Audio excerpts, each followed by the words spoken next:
and gentlemen, to episode number 77 of Let's Go Racing with David Starr.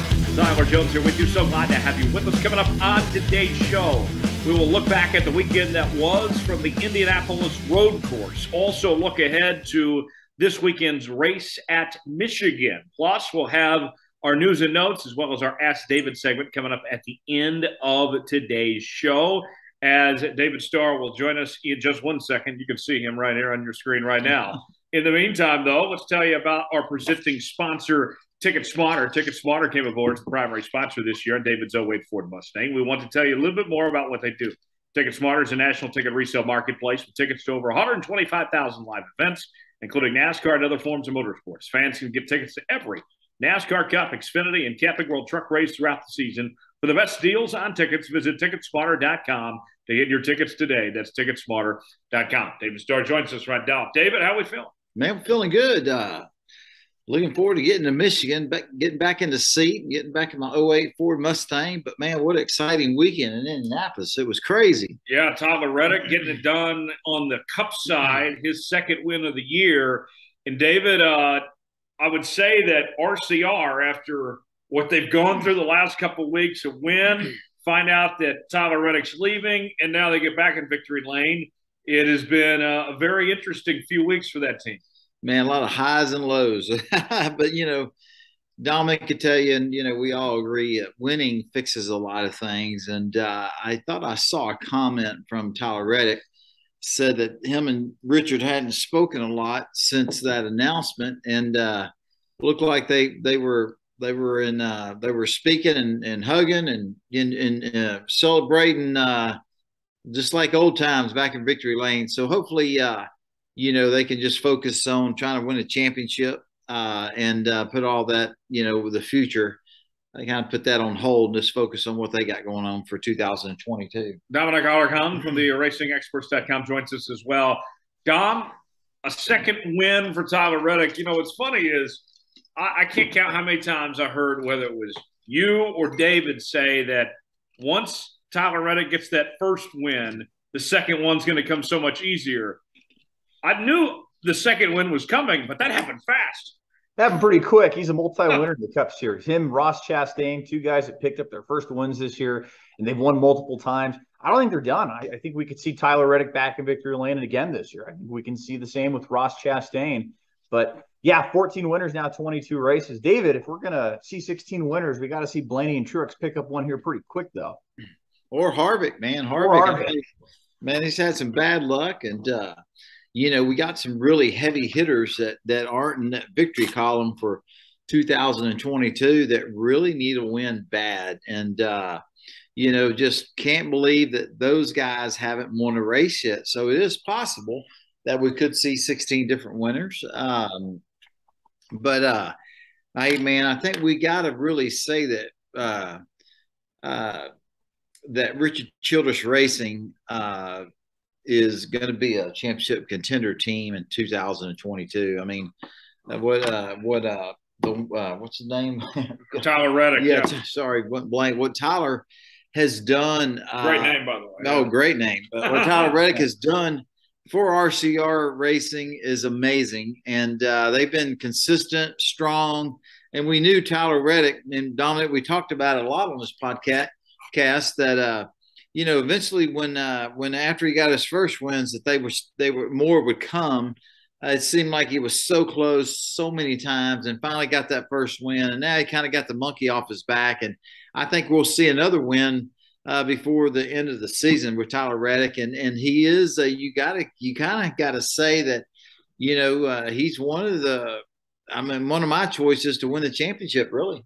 Yeah, and one thing I would point to, Dom, if in years past, when somebody in Tyler Reddick's situation, if they won their first two races and they were both on road courses, we'd say, oh, they must be some road course ringer of some sorts. Not the case with Tyler Reddick. He runs great everywhere. I think it just happens to be a coincidence that the two wins were on road courses. I mean, he'll win on ovals. He'll win on short tracks. Those will come eventually too. This is not just a one-off thing. He's not just competitive at road courses. We'll see him in victory lane and some of those other types of tracks as well. I think you're right. He was a lap short away from winning at Bristol. He's run very well at Homestead, Miami over the last few years. Those wins are definitely coming. But yeah, to your point about a road course ringer, I would even be willing to say, guys, Tyler Reddick and Chase Elliott might be your best two guys on the circuit right now when it comes to road course racing. Chase Elliott, as we know, probably the most active driver right now with the best record on the road courses, runs up front all the time. But Tyler Reddick's just right there, too. I mean, Reddick beat Chase Elliott for his first win there a few weeks ago at Road America. Tyler Reddick and Chase Elliott are the guys to beat right now when it comes to road course racing. Well, I think you got to, we left out somebody. AJ Allmendinger won the Xfinity race, and then you backed it up the next day. I didn't watch the Cup race. I got to be honest with you. I haven't watched it. My DVR did not record it, and that was disappointing. But damn DVR, man.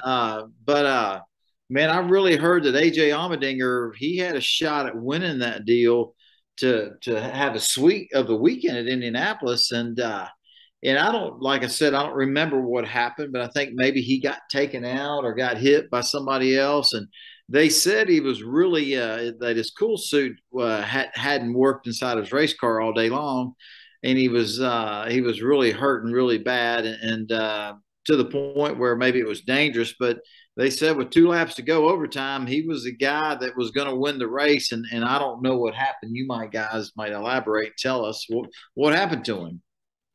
Yeah, I think he was dehydrated. He didn't get the best hydration. He did say on the radio, I want to say with a few laps to go, he was going to need some ice packs. He was going to need some help.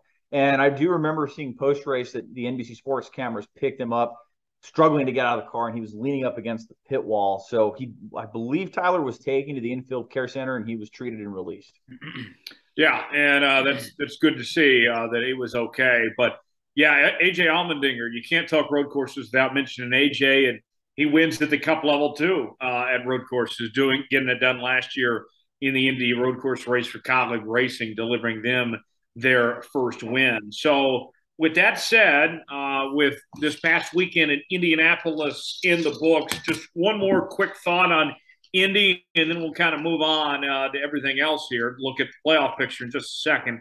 The racing all weekend long, the Cup and Indy doubleheader, Xfinity out there, of course, exciting. Great racing to see everybody all at one place. I think we all enjoyed that. But even with that said, there's still something I think missing, Dom, about not running that oval and having the traditional Brickyard 400. Even when they kiss the bricks and everything like that, we talked about it last week, and I think we can feel the same here again. Second trip to the Brickyard, but not running the oval still just feels a little off of some sorts. I don't know what the compromise is, if we go back to running the oval in the future, or if we do the oval and the road course, whatever it may be. I mean, guys missed running the oval so much that we saw guys actually drive onto the oval instead of the road course track. Absolutely. I think Denny Hamlin said it best a few weeks ago when he had his press conference at Pocono after he was the initial winner of the Pocono race. Somebody did ask him about running at Indianapolis the following week, and he said he felt like one of the crown jewel events was stripped away from the Cup Series. We're not running the oval. He said he wished we were running the oval and wanted to see how the cars would run with this current package and the new next-gen vehicle. But yeah, I think Hamlin's comments, at least to me, they resonated. Yeah, the Indianapolis track has been on the circuit since 1994. There had been talk since the 1980s about getting NASCAR on the oval. I remember Jeff Bodine saying that they had so many tests, 92, 93. Even Richard Petty, David, came out of retirement in 93 to wheel the 43 car around that famous track. So that track definitely has an illustrious history. And I think you're right, Tyler. We're missing the fact that we're not seeing these guys running the oval for the second straight year. There's a lot of prestige with that track. And yeah, sure, the road course is very special too. I believe F1's even run the road course as well, but there's just something about the actual oval, and we haven't seen it the last 2 years. I hope it is added back to the schedule at some point. What say you, David? You want to see the oval come back, or you like this road course? Well, since I don't run the road courses, I'd love to see the oval come back. I mean, it's just listening to y'all talk. You know, there's so much prestige with the Indianapolis Motor Speedway racing on the 2.0 mile oval. You know what I mean? It's just so much history there, and kind of agree with Denny Hamlin, and I think I saw something Kevin Harvick, some kind of tweet or something he put out, I think yesterday or about the racing on the oval. But man, I love racing there on the oval. I don't know from a spectator's point of view if it's the best race or the best viewing race, but man, I don't know. I heard and I asked the question to you guys. People were telling me that there wasn't a lot of people there. You know what I mean? And over the years, the Brickyard 400 to me was one of those crown jewel races. Everybody wanted to win the Daytona 500, the Southern 500, the Brickyard 400, and man, I've seen that place packed, sold out. And obviously over the last 7-8 years, there was decline in the audience. And but somebody I heard people talking about it, said, man, it was amazing that there wasn't that many people there. And I wanted to know if y'all heard the same thing. Yeah, and that was, I think, one of the big reasons why we stopped running the oval was attendance had dropped off so much. And, there's 400,000 seats at that vicinity because they nearly sell out for the Indy 500 that it just looked so odd to be running that oval with so many empty seats. But if it's still an issue even with the road course, then maybe that shouldn't be a factor then if you're going to go back and run the oval as far as I'm concerned. But I'll say this much, where NASCAR probably can't be mad at themselves too much is the attendance wasn't any better for the IndyCar race. And that's still, IndyCar's home track and IndyCar's town, Speedway, Indiana. I think that would be the one silver lining here, Dom, is that Indy didn't necessarily see success either. The TV ratings, though, were incredible. They were up 18% from last year's race, the highest rated NBC race since the regular season finale at Daytona last year. So TV numbers way up. That's good, but attendance not necessarily that great. You're right, and I think you kind of have to think about too. And Tyler, you're a TV guy, so you could weigh in more on this. How much is it more made for TV, the product that we see on the racetrack? I mean, NBC does a great job. Fox Sports does a great job. They give you so much information from the comfort of your own house. They don't black out the race, as far as I know, in the local markets. So maybe fans are figuring, hey, I don't want to fight traffic. I don't want to be paying $12 for alcohol or $10 for a hot dog. I can just make food in the comfort of my own home, and I can just turn off the TV when the race is over. I don't have to fight traffic. Yeah. The Indy 500, they have the blackout rule, but that doesn't apply to any other race in Indianapolis. So nonetheless, very interesting. We'll see what they do going forward. Off to Michigan this week. David, let's first start off with you. You're back on track, had a weekend off, but now you head to Michigan, the fastest track on the entire circuit. Well, man, great racetrack. It reminds me of one of my favorite racetracks growing up, Texas World Speedway in Bryan College Station, Texas. 2-mile super speedway, fast, a lot of banking. That was Texas World Speedway. Michigan International Raceway, I don't even know what they call it. Michigan Speedway. You got it right.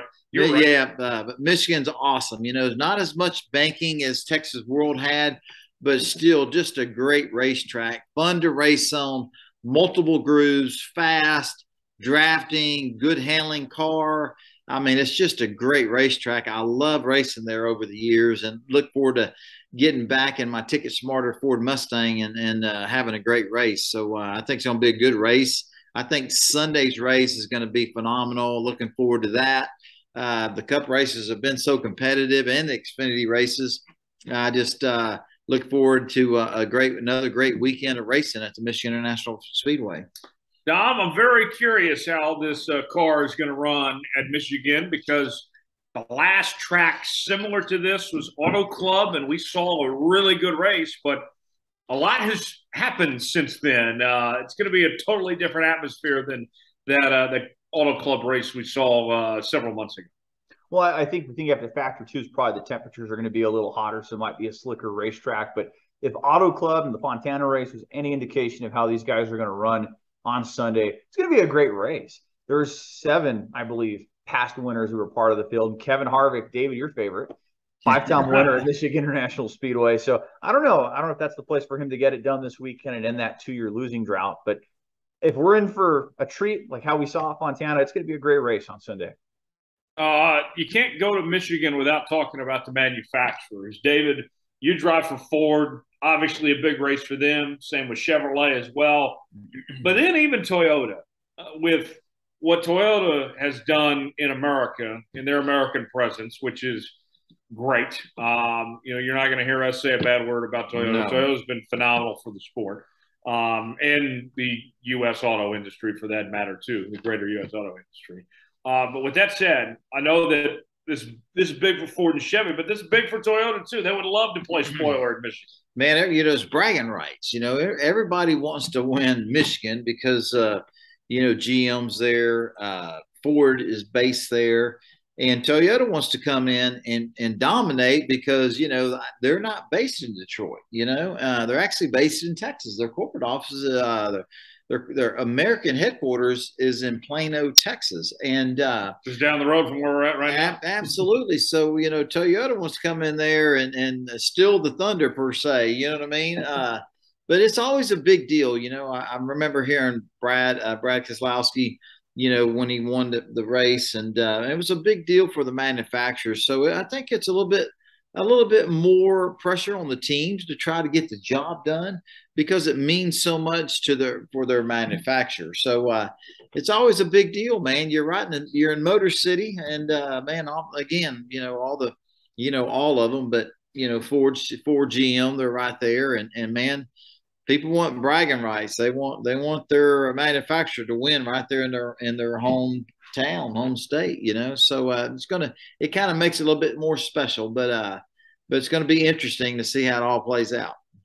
Yeah, I think so. Dom, at Michigan this weekend, who are some of the early contenders that come to mind for you? Who are going to be the guys to beat? We don't really have much to go off of, considering that this is the first time the next-gen cars raced in Michigan. I think you got to look at guys that have run historically well there. I think maybe that's a good starting point. Kyle Larson picked up his first win there in 2016. He's a 3-time winner at Michigan. I look at Kevin Harvick, who's won there 5 times. The recent, I believe, is 2020. Other drivers, Kurt Busch, I believe, at the time of this podcast, he is cleared to race this weekend. He is a 3-time winner at Michigan. So Denny Hamlin, 2 wins. The one that really, I don't know, I think we need to see him have a good race. We saw him run really well at Fontana. And if Michigan's similar, he has said this race would be as big as winning Daytona, I believe, because he's from that home state. He hasn't won a race yet this year. I think Brad Keselowski is a dark horse pick for this race weekend as well. Only 3 top 10s on the year. But as a whole, RFK Racing looks like they are getting a little bit better, but it'll be remaining to be seen this race weekend. Yeah, Chris Buescher had a good run there at Indianapolis last week. And it seems like when Brad Keselowski usually turns it on, it's in those summer months. We're down to a few races left before the playoff begins. If Brad Keselowski is going to get it going, it's either now or never, right? I mean, RFK has probably been the most disappointing team in the sport this year. Yeah, and I've even wondered too, Dave. I mean, you look at the role that Keselowski has. I mean, even at the beginning of the year, I was telling people, I feel like Brad Keselowski gave us like a false sense of reality of how well that team was really going to run. They won their dual race. He picked up a ton of stage points. He was leading the Daytona 500 on the last lap and was the points leader after the 500. I guess for me, assuming that this new car was going to be a great equalizer, that we were going to see a lot of the 6 and the 17. But I think it's going to show that the organization is down as a whole. And I think Keselowski has a lot more on his plate. I mean, Chris Buescher just has to worry about driving the car and making the sponsors happy. Well, Brad Keselowski has to worry about all of that and all the extra meetings and all the administrative duties that would come with the team. I feel like that, I mean, I don't know, Dave, I feel like that probably is hurting his performance behind the wheel a little bit this year. Well, I mean, when we all learned that Brad was going to, step out of the Penske organization and be part ownership with Roush Fenway and be a driver owner. And I mean, it was kind of interesting to step out of a Penske car and that organization, because that's championship. I mean, it's, and to step into what he was going to be stepping into and then have ownership into it. You knew the Roush organization over the last 4, 5, 6, 7 years hasn't been what we seen them do and years ago. So it was a big challenge, and it was really a big question mark for me personally to see how it was going to work out. And like you said, to open up the season and win one of the dual 125, they swept them, right? They swept them. They sure did. Yeah, I mean that was you're like, wow, and then after that it was kind of disappointing. But I think you guys are right. I mean, it's I think the organization and this new car and Brad's got. I mean, he's got to handle the business side of it. He's part owner, and there's a lot more at stake for him and a lot more responsibilities. And he knew that there would be, and so I don't know. I kind of agree with you, Dominic. I think maybe some of that plays a part in maybe part of why his performance hasn't been there. But you look at Chris Buescher. And man, he's done a phenomenal job. I mean, he's not winning races, but he's he's had it's not every week, but more times than none, he's right there. You know what I mean? And then so I don't know. It's hard to really put your finger on where the problems are, but I just hope from Brad's standpoint, because I know he's a competitor, he's a winner, he's a champion.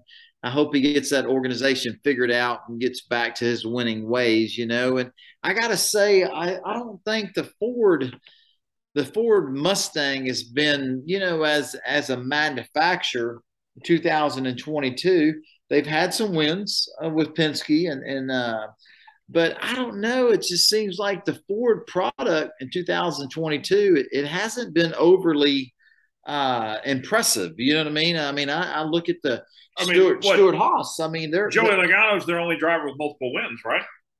That's true. Yeah, he got Darlington and Gateway in June, and so it's like on paper 4 wins this year for Ford, but yeah, you can just tell Ford has been off this year in comparison. Yeah, half from Joey Logano, and Joey hasn't run great other than his wins either. He's been kind of up and down in his own right. They got the Daytona 500 win with Austin Cindric, but yeah, Ford has just not been great as a whole this year. I mean, they've been disappointing on that end. Now, with that said, looking at this, the situation of, you mentioned RFK Racing and kind of taking a step back of it, got me thinking, guys, in this great equalizer of what we've called it with this era of NASCAR Cup racing, RFK, RCR, those are legacy organizations, right? They've won championships. They've been around a long time.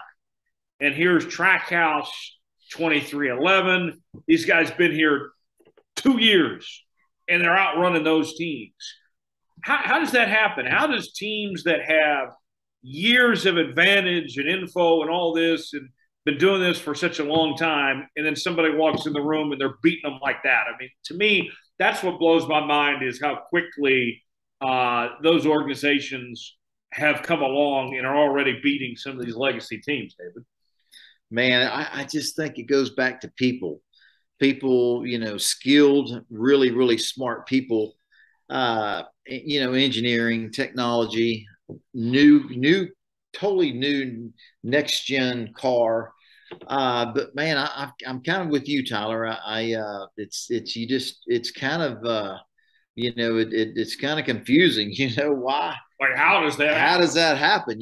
But it's happening right in front of our eyes, and you think that this next gen car, that it's the great equalizer that you would see Roush Fenway over the last 5, 6, 7 years hadn't been that competitive. And you would have thought with this next gen race car that it would have pulled that organization to be somewhat equal and more competitive, and it has. Chris Buescher, and there's been some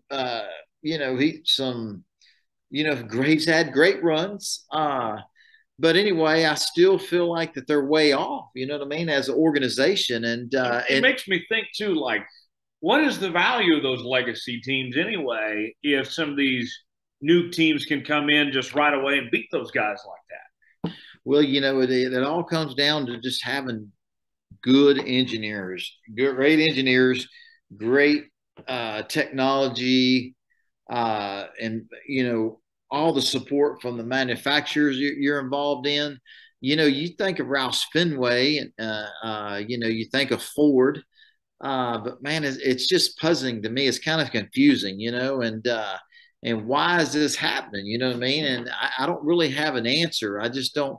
I don't know, but it is kind of interesting, that still, even with Brad Keselowski stepping over there, and Roush Fenway giving Brad part ownership and him as a championship winner driver combination, it's just we hadn't really seen any sparks out of that organization, and I'm surprised that we haven't. You know what I mean? Just because. Right.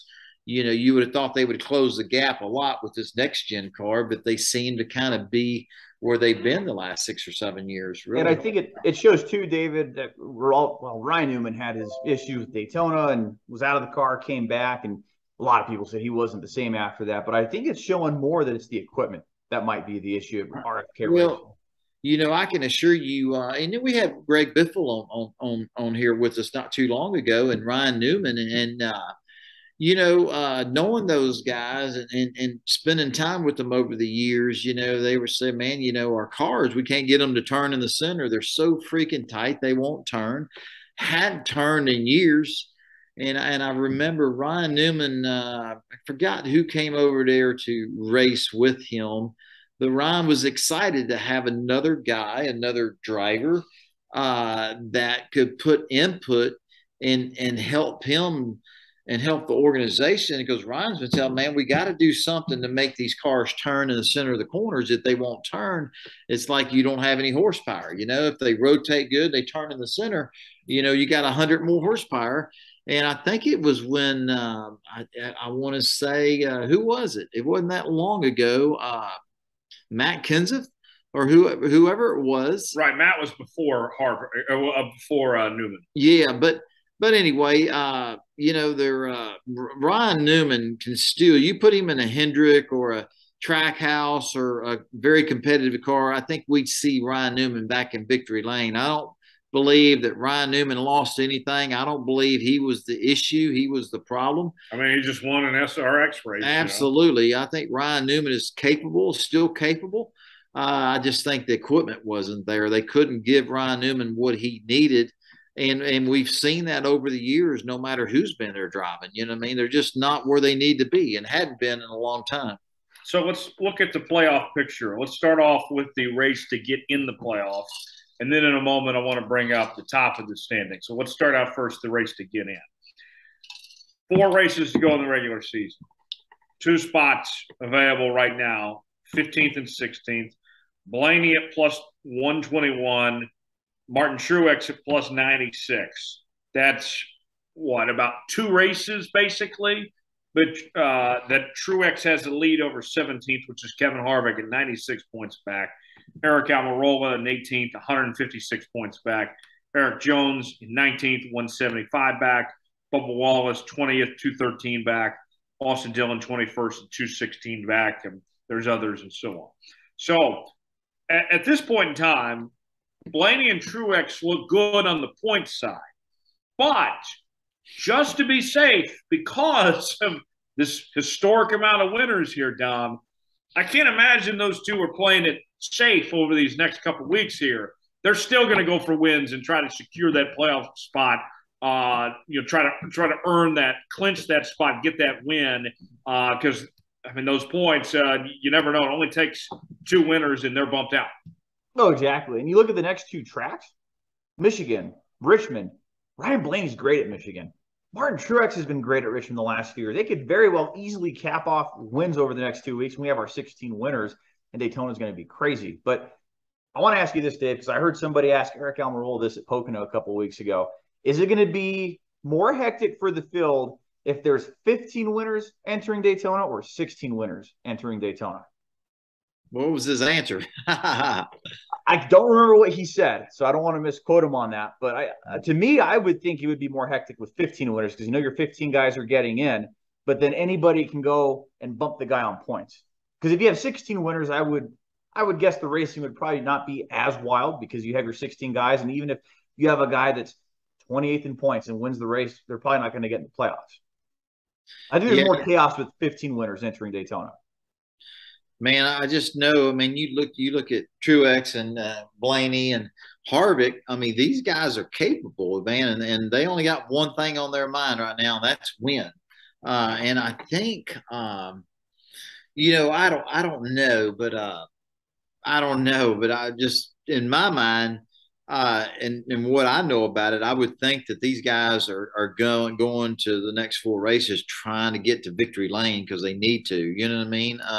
Well, and then, let's say if we're talking about the idea, if somehow we get to 16 winners, which is possible, then the playoff picture totally opens up because there's how many guys with 1 win and the points there. If it comes down to points based on winners for those final playoff spots, then it's anyone's guess. Then the playoff picture opens right back up again, Dom. Absolutely. I mean, it's anybody's guess. We always guess this is going to be the year that we see 16 winners. I mean, we talked about it a lot last year, but we're getting closer and closer to this. And there are very capable guys that have not won a race yet this year. And I know you pick him every week, David, but Kevin Harvick, I mean, this is a track I think he could really be a contender at with Michigan International Speedway. I mean, realistically, would anybody be shocked if Michael McDowell won at Daytona again? Not at all. Not at all. Or Watkins Glen because of how well of a road course race. Or if Ricky Stenhouse wins at Daytona. Absolutely. Justin Haley can win at Daytona. Austin Dillon, Bubba.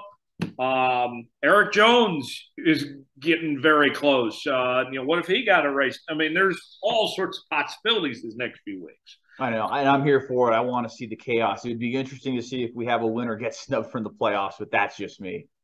So the top of the standings now. Chase Elliott's kind of separated himself a bit.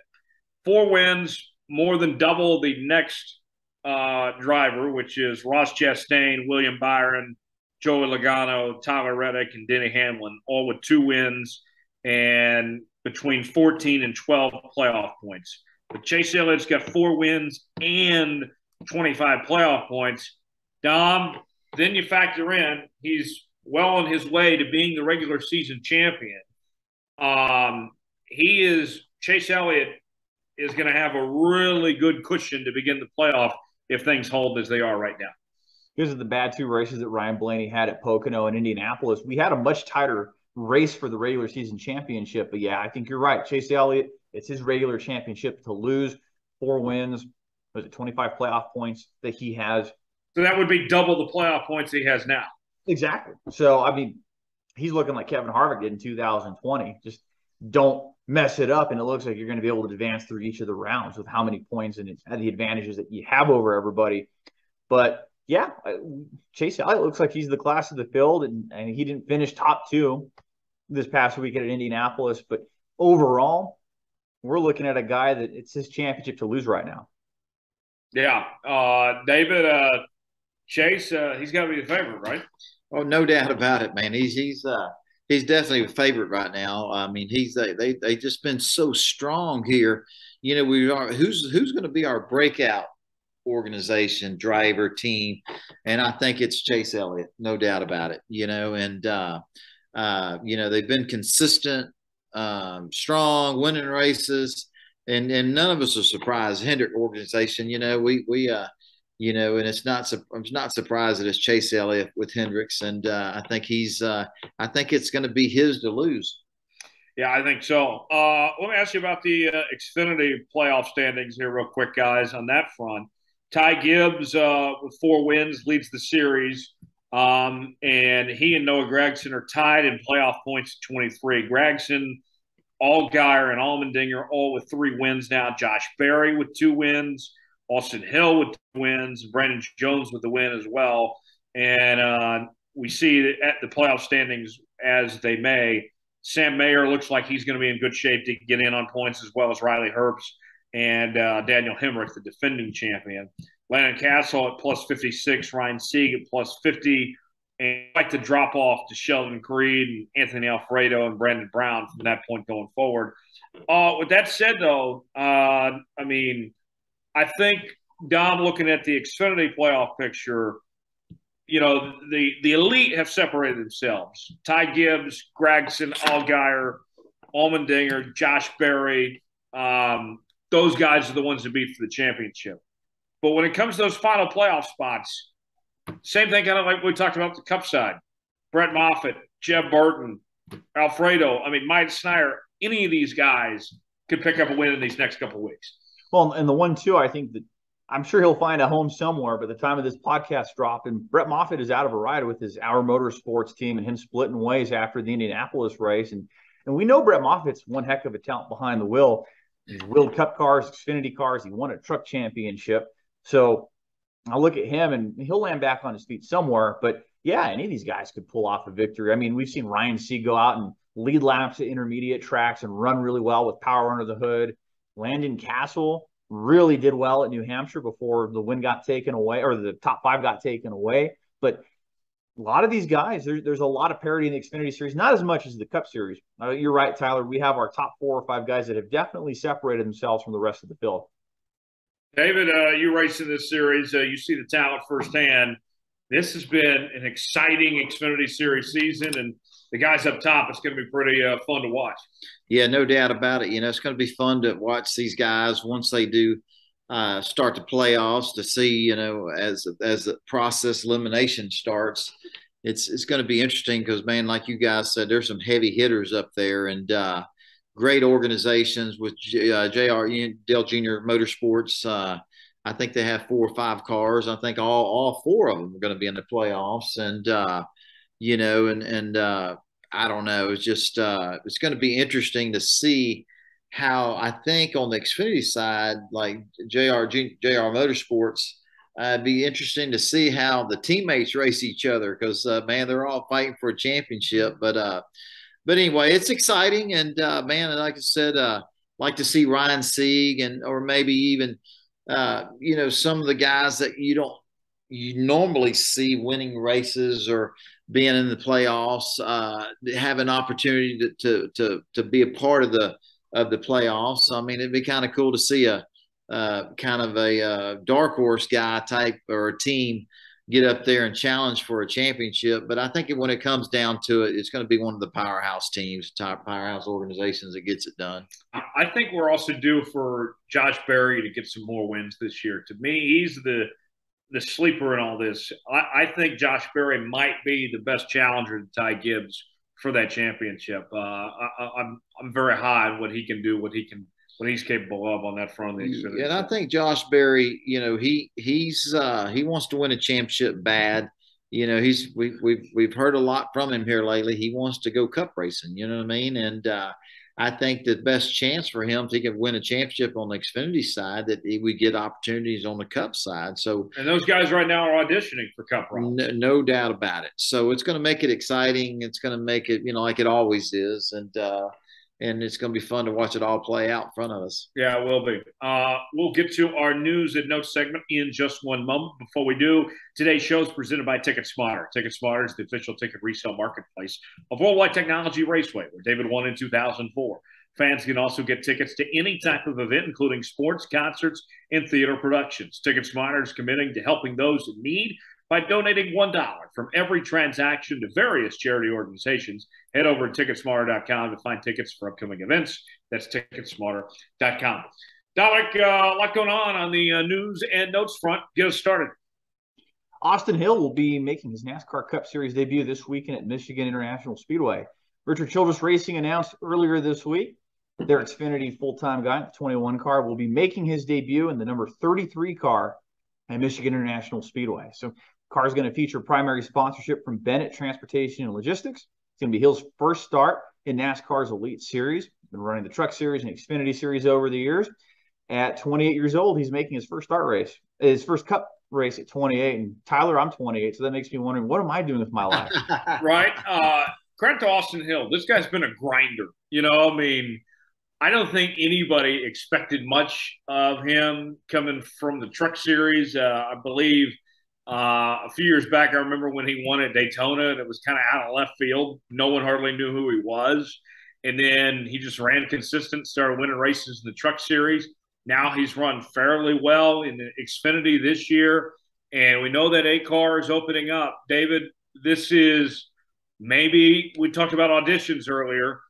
here you are, a chance in the Cup Series to see what you got. RCR giving a chance to Austin Hill here. Yeah, and Childers really likes Austin Hill. I think a comment he made was he likes his driving style and reminds him a lot of Dale Sr. And so they're really high on the kid. And man, congratulations to him. I'm excited for him to get the opportunity to run his first Cup race with an organization that's strong. I'm excited to see how he does. And, I think possibly we could see Austin Hill stepping into the A car, next in 2024. And I think it's a great fit. And I'm excited for the team. And I mean, who else would they get? I think Austin's done a great job in the Xfinity side. I think he's got how many wins he has, Dom? 2 wins this year? One win. One win this year. Yep. Yeah, been strong contender. Week in and week out. I don't know. I think it's a perfect match, and I'm excited for him to have the opportunity. So we'll be tuning in, watching him, see how he does. Dom, Austin Hill, what do you think of him and his potential as a driver in the Cup Series?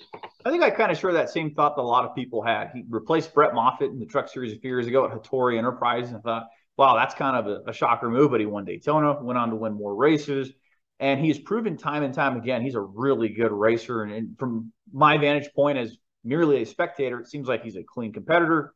He doesn't really ruffle feathers, but he's aggressive when he needs to be.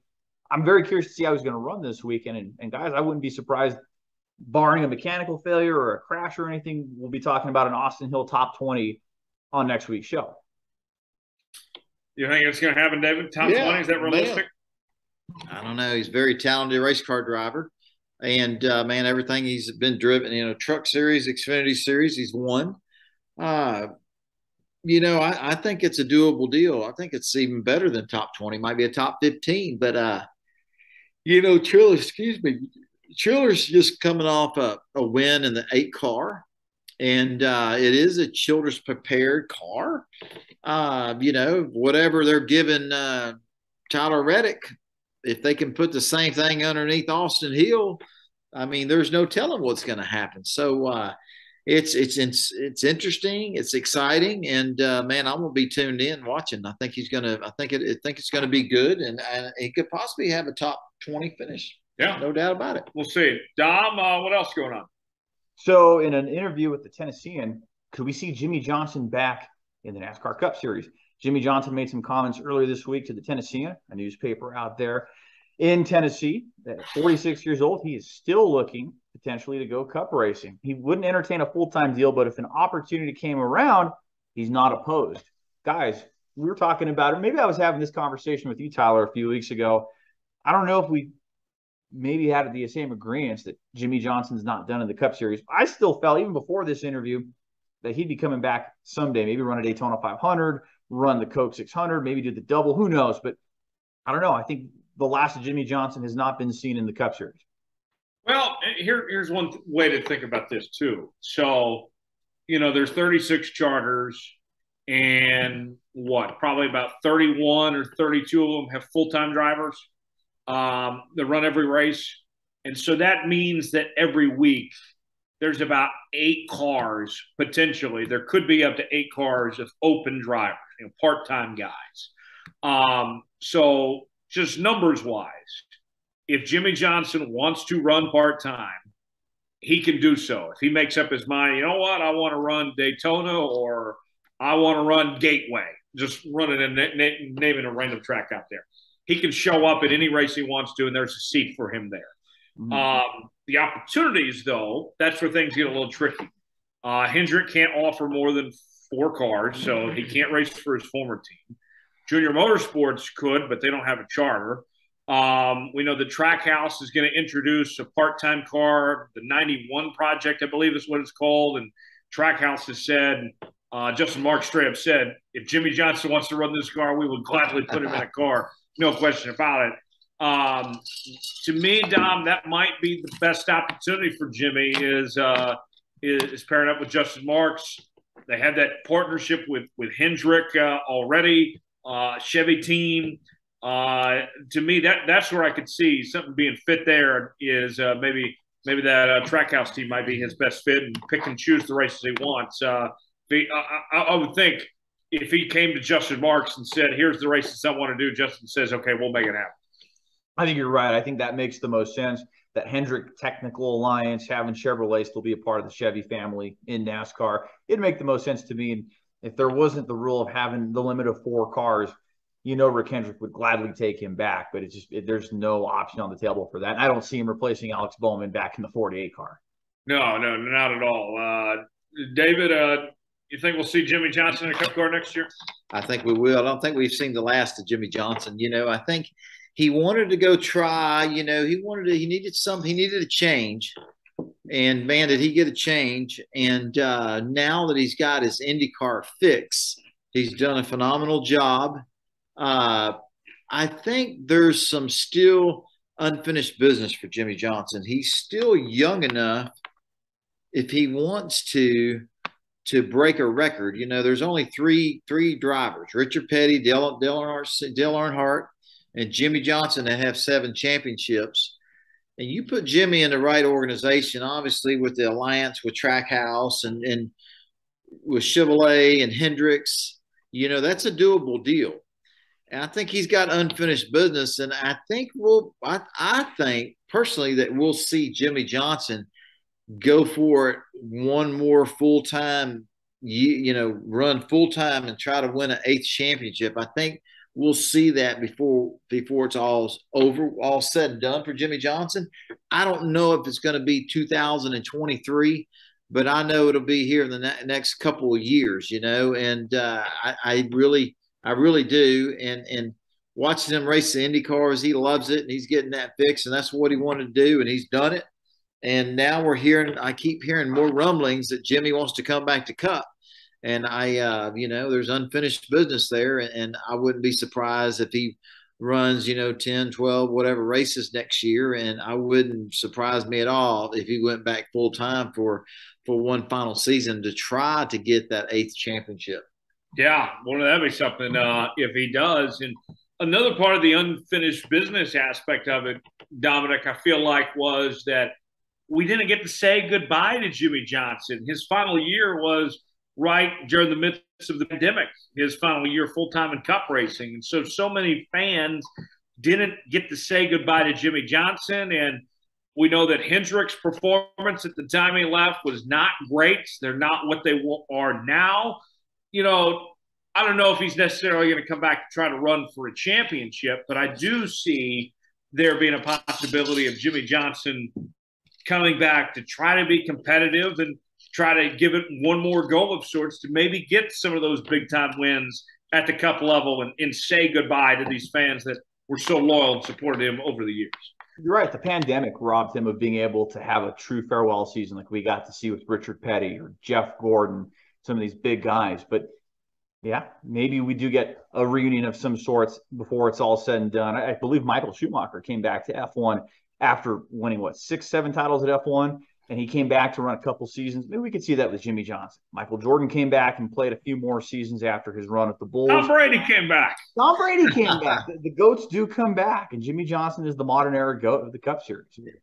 So, yeah. I got a question for you guys. What if he came back, won a race? If you don't race full time, can you be part of the championship? No, you can't. Okay. What would happen is, if he won a race, then all of a sudden decided that he wanted to try to make the playoff, he had to declare Cup points then. And then from that point forward, it would have to go out and win another race to get in the playoff, essentially, at that point. So, yeah, we'll see. But Jimmie Johnson, the other thing, too, and we've heard kind of Kurt Busch talk about this, Kyle Larson, some of these others here, Dom, that want to do other things. And, we've seen Jimmie, everybody knows about the IndyCar stuff. He's been running a decent amount of sports car races too. I don't see him necessarily giving that up. That's why I don't think he's going back to full-time Cup racing, because it's not just the IndyCar. He's doing all sorts of stuff beyond just IndyCar racing right now. Being pretty busy. And one thing too, if Fox continues this rotating booth of driver analysts in 2023, I'd love to see Jimmie Johnson get in the Cup Series booth and give his insight. Like we didn't think we'd see Matt Kenseth or Mark Martin in the Cup Series booth, and we got to see that this year. I'm not concerned about him being on TV for one day, though. I want to see him drive a race car. I mean, TV will always be there. He can do that 20 years from now. And I don't need him in front of a TV right now. I need to see him driving a race car. I mean, well, he's still got some good years ahead of him. Right. That's the TV thing is not going away. Those opportunities will always be there as far as that goes. But speaking along those same lines too, let's bring up Kyle Busch while we're at it. Kyle Busch this week talked about his situation and says that he is willing to take a pay cut from his $25 million salary at Joe Gibbs Racing to stay with Joe Gibbs. He says he has talked to other teams. Also mentioned the possibility of doing a season similar to what we saw from Kyle Larson a couple of years ago, and maybe run the Indy 500, maybe run some sports cars, some sprint cars, and then come back to the Cup Series a year after that. David, what do you think of that? Do you believe Kyle Busch, or is this kind of a negotiating tactic of sorts? I think it's a negotiating tactic. You hear Kevin Harvick, you hear other people talk about, they'd sign Kyle Busch in a New York second. You know what I mean? You don't want to break up Joe Gibbs Racing, Toyota, Kyle Busch. That formula is championship contender. Why would you break that up? Kyle Busch has said that he would take a pay cut, no doubt about it, because he knows that the Joe Gibbs Racing organization and the backing from a great manufacturer, Toyota, I mean, it don't get any better really than that. And I can see that he don't want to step out of that. And I don't think Joe Gibbs wants him to step out of it. I think that's a powerhouse nucleus that nobody wants to see come apart. Your competitors do, because that would, give them a little bit better shot at winning the championship. But man, I don't blame Kyle Busch for saying, hey, I'll take a pay cut because I want to win a championship. And that's an organization, a manufacturer, and one of all-time best race car drivers. Why would you break that up? Yeah, I mean, Dominic, I think about it this way. Like in football terms, we mentioned Tom Brady a few moments ago. Tom Brady took less money for a long time to win multiple Super Bowls with the New England Patriots. Could have made more money elsewhere, but wouldn't have had the talent around him. Put that in NASCAR, okay, Kyle Busch might be able to go to another team that could pay more money than Joe Gibbs can, but the grass isn't always greener. They got a good thing going there at Joe Gibbs. He'd be silly to leave that when his best opportunity to win a championship is right there in the N18 car. I'm glad you brought up that point with Tom Brady. He's been known to do that across his career. I remember hearing that as a kid, thinking, wow, there's a guy that's a team player. He took pay cuts to keep guys on the same team. I think of Deion Branch with the New England days in the mid-2000s. I think Kyle Busch sees that here. He values winning more than anything. Yeah, I'm sure he loves his lofty salary, but let's be honest, Kyle Busch loves winning, and he hates to lose more than any of his NASCAR Cup Series competitors. So if you can keep the band together, keep it going, and especially if you know you have competitive years ahead of you, why would you want to throw that away? Money isn't always everything. The only other team that's on their level is Hendrick, and there's not a seat there. I mean, they're not kicking anybody out. So yeah, I mean, his best opportunity to stay right there where he's at. Maybe part of the negotiating ploy, he gets the opportunity to run Indy. I know Joe Gibbs kind of shut that down a couple of years ago. Maybe that's what they do in exchange, is find some other things for him that way. To keep him happy, to let him try some other stuff. But yeah, I mean, Kyle, I think I would still be surprised if he's not back at Gibbs next year personally, but we'll see what happens there. We'll get to our Ask David segment in just one moment. Before we do, let's go racing with David Starr is presented by TicketSmarter. TicketSmarter came aboard as a primary sponsor this year on David's 08 Ford Mustang. We want to tell you a little bit more about what they do. TicketSmarter is a national ticket resale marketplace with tickets to over 125,000 live events, including NASCAR and other forms of motorsports. Fans can get tickets to every NASCAR Cup, Xfinity, and Camping World Truck race throughout the season. For the best deals on tickets, visit TicketSmarter.com to get your tickets today. That's TicketSmarter.com. Time for Ask David. We ask you to submit questions to us on Facebook, Twitter, and by email. You can email us, davidstarpodcast@gmail.com. Find us on Twitter @StarPodcast and on Facebook, facebook.com/StarPodcast. First question, David, in the inbox comes from Eddie. Eddie wants to know, David, how different is driving a race car compared to driving fast on the interstate? Oh man, it's it's a lot different. You don't have to, Really? you don't have to worry about getting pulled over and somebody running into you, you running into them. I mean, that happens on the racetrack, don't get me wrong, but yeah, it's night and day difference, no doubt about it. The car I'm driving on the racetrack is built for speeds 200 miles an hour, 190 miles an hour. The pickup truck that I drive on the street, I mean, if that thing goes 140, 150, I don't want to be driving in it. I don't want to be riding in it. You know what I mean? So, yeah, so there's a night and day difference, and a lot of people say, man, you're so calm. You don't drive very fast. I love to drive fast. I love to race. But I find myself when I'm back home in Texas and just kind of cruising around, headed to the race shop or headed to the Texas Motor Speedway or wherever I'm going, I'm pretty chilled out, relaxed. If I'm running late, Tyler, look out because I'm going to get there. You know what I mean? But no, there's no comparison, man. It's had a friend of mine had a buddy of his just passed away. It was killed in an automobile accident, and the road's dangerous. And no matter for you, Tyler, or Dominic, or myself, or anybody watching, as much as I want to drive fast on the highway, it's dangerous out there. You know what I mean? I don't mind racing fast. I mean, that's what we do. But man, the safety we have in our race cars and the personal protection equipment we have, the harnesses, the Hans device. I mean, just on and on and on. We hadn't lost a race car driver since the late great Dale Earnhardt. You know what I mean? But man, over 20 years ago. Yeah, but man, some of our pickup trucks and automobiles, they're not really made for 160, 150, 170 miles an hour. So big difference. So I'm pretty chilled out on the highway, but that's a great question, and I'd tell you it's night and day difference. So along those same lines, here's what I wonder, David. You get done with the race and you're taking the rental car to the airport. For people who don't know, after you change out of your fire suit and all that, I mean, you're driving yourself and you're getting right back in the car. Do you have to flip a switch mentally?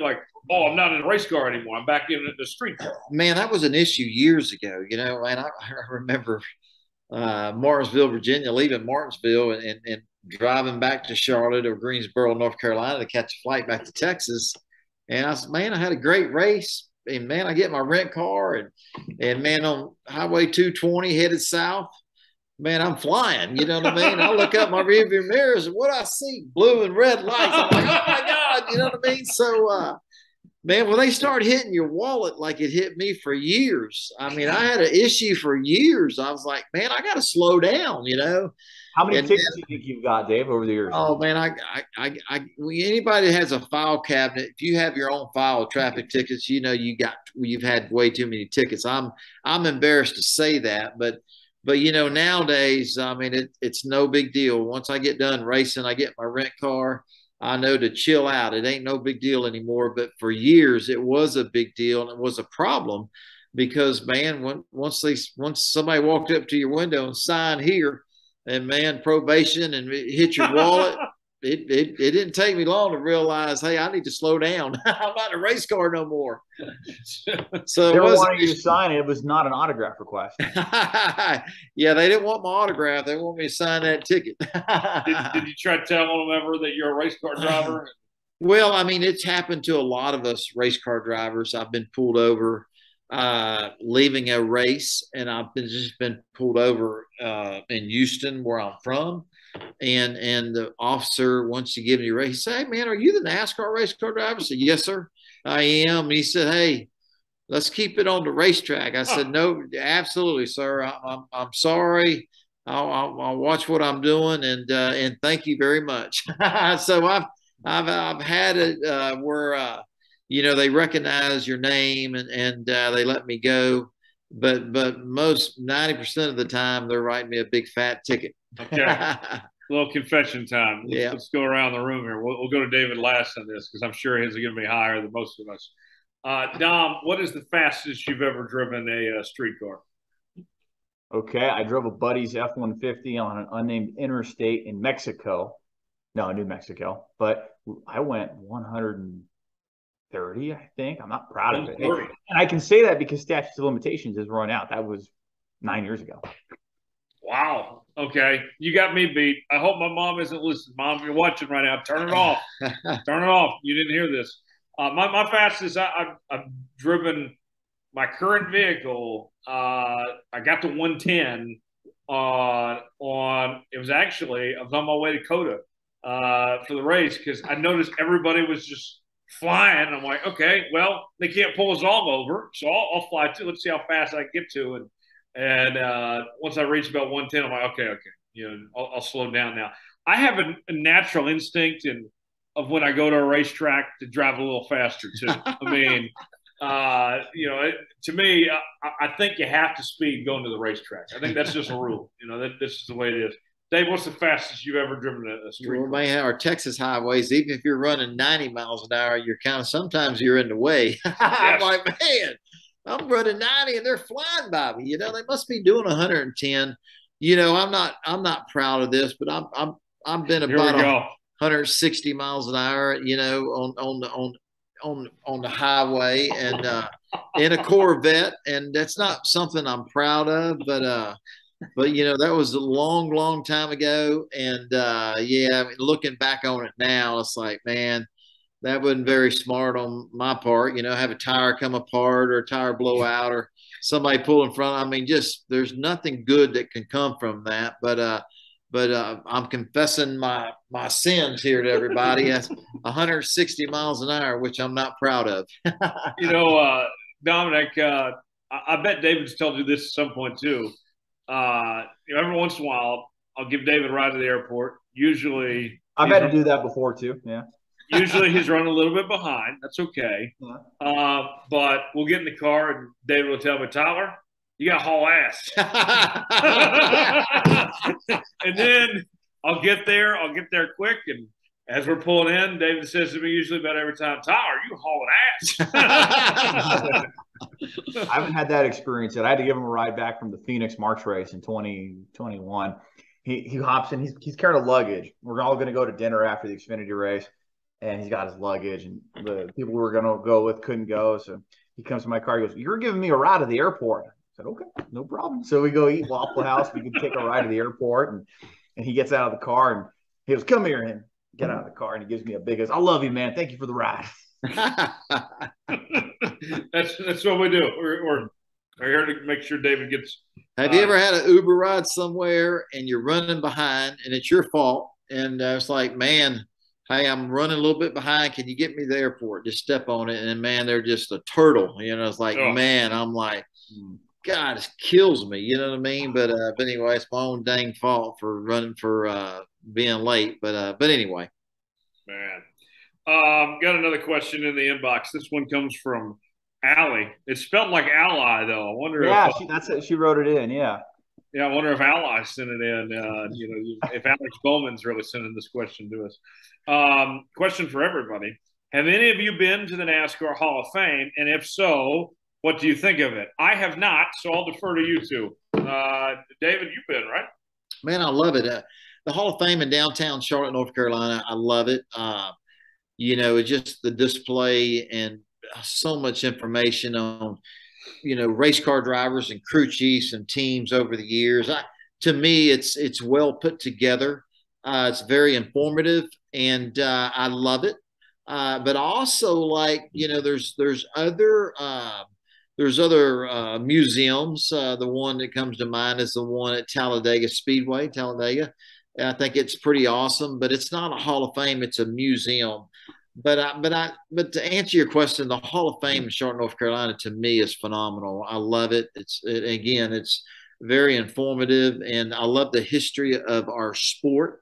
And every time I go, I learn something new. You know what I mean? It's pretty cool, and I love it that our sport has a Hall of Fame that's based in Charlotte, North Carolina, where 99% of the teams are based. So I just think it's fitting. But if you have a chance to go, I don't think you'd be disappointed. I think it's phenomenal. Yeah, I remember when they were talking about building the NASCAR Hall of Fame, and Charlotte just had to be the place for it to be. And it seems like, by all accounts, Dominic, Charlotte is just the perfect location. That it served as a great host for the Hall of Fame over the years, and what that's developed into. And somebody within the media that we know, Winston Kelly of MRN, he's the executive director of the NASCAR Hall of Fame, and Dom Winston and company have done an incredible job with that place over the years, what they've done to really tell the story of NASCAR. I would agree. And I don't know if you remember this, Tyler or David, but the mid-2000s when they were talking about, is it going to be in Daytona? Is it going to be in Charlotte? Fans could buy bricks. I remember that being a thing, and you can have your brick etched there at the entrance to the Hall of Fame, and it did open in 2009. And Allie, to answer your question, I've been once. I had the privilege of going about 6 years ago with our crew for the Coke 600 weekend in 16, and we got to tour it on Monday, and very interactive things in that museum, multi-level. You have displays of cars from past to present, and they rotate things out. So if you were to go 3 months out, 6 months out, you're going to get something a little different every time, especially with those exhibits on the cars. But Tyler, there was even a little cool one where you could go and simulate a pit stop, like how to change a tire, how to put the tire lining up with the wheel studs, jack up a car. Really cool interactive stuff for the fans. They had iRacing there. And I remember they had Pocono on the simulators because that was the next race upcoming. And I know he listens to the show, and how fitting that question from Allie. I appreciate Christian Ronho getting me a mug from the NASCAR Hall of Fame. And I'm sure you guys have seen me sipping on this Jeff Bodine mug. Hopefully these two go together someday. Okay. Absolutely. And I think Winston Kelly was a perfect fit for the Hall of Fame because he's so passionate about our sport and a historian of NASCAR. I love it when I visit with Winston because we talk about, I pick his brain about, the former superstars of our sport. And he's just a perfect fit for the Hall of Fame, and he does a phenomenal job with it. And if you haven't been, you need to go. I don't think you'll be disappointed with it. Yeah, that's phenomenal. I hope you get the chance to go, Tyler. It's a really cool exhibit. It's going to be something unique every time if you're going every few months. Yeah, I'll definitely make my way up there for sure and check it out. It sounds phenomenal, to say the least, guys. We got to go. Before we do, though, let's go around the room real quick. Dom, what's going on with you this week, bud? Yeah, I'll be here at home up in northern New Mexico. Be going to my next NASCAR race in a few weeks. I'll be covering remote with Jonathan Field, theracingexperts.com. I would say, too, on the podcast side of things, too, just kind of looking at the Twitter results coming in from what people were wanting. We put a poll out to you guys on what giveaway you wanted to see this week. So be on the lookout for this autographed Greg Biffle trading card. Wow. Greg's a big friend of the show, and he was on episode 69, the most fitting episode for him. So just follow along on our Twitter page this week if you want to have your chance at winning this, and we're going to have more giveaways in the coming weeks. Just stay tuned for that. Awesome. Look forward to that. David, you're back on track this week at Michigan. Man, I'm excited. Doing a little deal for Connectus, one of our partners this year. Doing that tomorrow for them, and then spend a little bit more time at the race shop there at the racing school, Team Texas High Performance Driving School, and then off to Michigan Thursday afternoon. And man, I'm excited to get back in my Brett Baer TicketSmarter Ford Mustang. See if we can't get that thing back in the top 15, back in maybe a top 10 finish there at Michigan. And it's going to be a great weekend of racing. I'm excited to get back, race, and I'm excited to watch the Cup race on Sunday. It's going to be I think it's going to be a very interesting, exciting weekend of racing, and we'll all go over it and talk about it the next podcast. Are you going to be in person there, David? Or are you going to watch the Cup race from the track? I'm going to fly back, and I'm going to watch it on TV. I'm going to watch it live on television, so I won't be there. I'll help him set the DVR this time. Good job, Tyler. Yes. Just looking out. Contrary to popular belief from what David said last week, the Summer of Jones is not canceled. Although it is a home game this week. I'll be back here in Dallas just enjoying things. Tyler, I mean, Dominic, can you believe that? No, the Jones Tour is taking a weekend off. I can't believe it. He's making an excuse. It's got to be canceled. Calling it a home game. What kind of home game is that? Come on, Tyler. I will say, the finale for the Summer of Jones is going to be capped off at Texas Motor Speedway Labor Day weekend. That is a great finale for it, but you're kind of slacking right now, Tyler. Hey, you know what? I had a crazy weekend last week in Omaha and Tulsa, and so slowing things down this week. But nonetheless, I got to rest up a bit because it's my last weekend off before football season begins. So we got preseason games starting next week. So Dominic, when are you going to have your tour? Oh, we're going to call it the fall of Dominic. Right? We're calling it the fall of Aragon. Fall of Aragon. Well, no, I feel like I've gotten to do that over the last few years. I'm looking forward to actually being home over the next few weekends, but I am looking forward to seeing you guys here in 4 weeks. We might even have to do a live show out there Labor Day weekend. Absolutely. Yeah, we could do that. And Dominic will be, like a 3-time Summer of Jones participant. So. Something like that. I will have to ask you here on the record too, Dave. I've been training for this. I know Texas is hot that time of the year when we get behind the wheel of the race car. What advice can you give Tyler and I? I know Tyler's been practicing swimming and building up that car. I've been running and trying to, put layers up in this 100-degree heat here in New Mexico. What else could we be doing to make sure we're not getting our butts kicked in those race cars? Oh man, it's all about having a great time and enjoying the experience. There's not much advice I can give you. It's just I think it's going to be one of the coolest things you've ever done. When you come and you sit through our little 35-minute classroom time in the garages, which is really a lot of fun and very humorous at times, and then to get into vans, go around the racetrack, and then it's y'all's turn to do your 10 laps. I'm excited and can't wait for y'all to do that because I can't wait to see your response and your faces and to see your perspective, to get your perspective on it. A lot of men and women that come to the racing school, it's like, man, I watch it on TV, been watching it for years, and I'm like, man, that's not hard. And when they get out, said, man, I have a new respect for race car drivers because, I can't even remember what turn I was in. It was just so much going on. And how can you do that for 3 or 4 hours with other race cars around you? But I'm just excited for y'all to come experience the experience and get the opportunity and be kind of cool to get y'all's perspective. And I'm excited for y'all. And you guys at home can experience it too as well at teamtexas.com. Check for dates and times that are available there. We got to go. We'll put the checkered flag out on this edition of Let's Go Racing. We'll be back here next week. As always, subscribe to the show with new episodes out each and every Wednesday at Apple, Spotify, Google Podcasts, and on YouTube. Leave us a 5-star review or don't leave us one at all. Hit the like button on YouTube as well. We certainly would appreciate it. And as always, you can find us on social media, Twitter @StarPodcast, Facebook.com/David Starr Podcast, and by email, DavidStarPodcast@gmail.com. For Dominic Aragon and David Starr, I'm Tyler Jones saying so long. It's been another edition of Let's Go Racing. We'll see you next week.